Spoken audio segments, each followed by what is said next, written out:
প্রধানমন্ত্রী নরেন্দ্র মোদীর আহ্বানে এক মাকে নাম অভিযানের অংশ হিসেবে বৃক্ষরোপণ কর্মসূচি শুরু করেছেন সাংসদ তথা বিজেপির প্রদেশ সভাপতি রাজীব ভট্টাচার্য।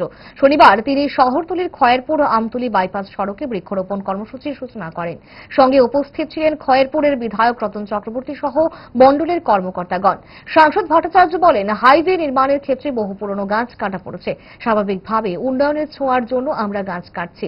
প্রধানমন্ত্রী বলেছেন, একটি গাছ কাটলে 6টি গাছ লাগাতে হবে।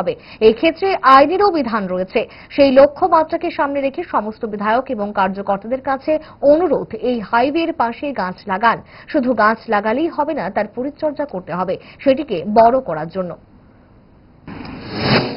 আমি একটা লক্ষ্যমাত্রা রেখেছি যে আমাদের যে ন্যাশনাল হাইওয়েগুলি হচ্ছে, ইতিমধ্যেই জানেন যে আমাদের মাননীয় প্রধানমন্ত্রী নরেন্দ্র মোদীজি আমাদের এই ত্রিপুরা রাজ্যকে 9টি ন্যাশনাল হাইওয়ে দিয়েছেন এবং তার কাজ শুরু হয়েছে।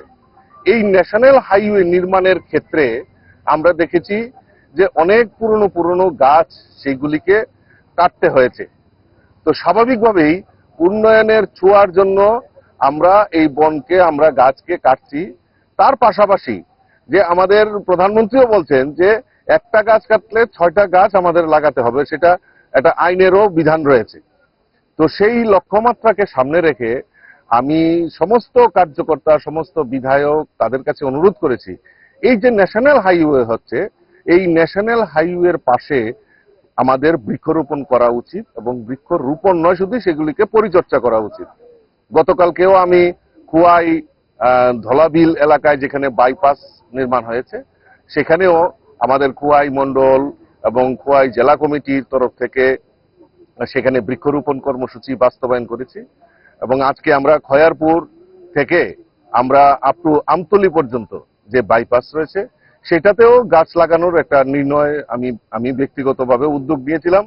পাশে আমার সম্মানিত বিধায়ক, প্রাক্তন মন্ত্রী রতন চক্রবর্তী মহোদয় এখানে উপস্থিত আছেন, সহ সভাধিপতি পশ্চিম জেলা আমাদের প্রকাশ দা, আমাদের মন্ডল সভাপতি, সম্পূর্ণ সহযোগিতা এবং খুব অক্লান্ত পরিশ্রম তারা করেছেন।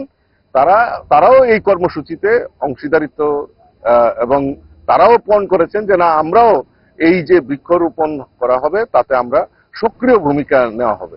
এবং এলাকার বুথ প্রেসিডেন্ট থেকে শুরু করে প্রধান, উপপ্রধান থেকে শুরু করে সমস্ত জনপ্রতিনিধিরাও, তারাও এই যে আমাদের যে উদ্যোগ, এই শুভ উদ্যোগকে স্বাগত জানিয়ে তারাও নিজেরা গাছ লাগানোর জন্য এখানে উপস্থিত হয়েছেন। দোষ আপনার ফুড হ্যাবিটে নয়, ভেজালে।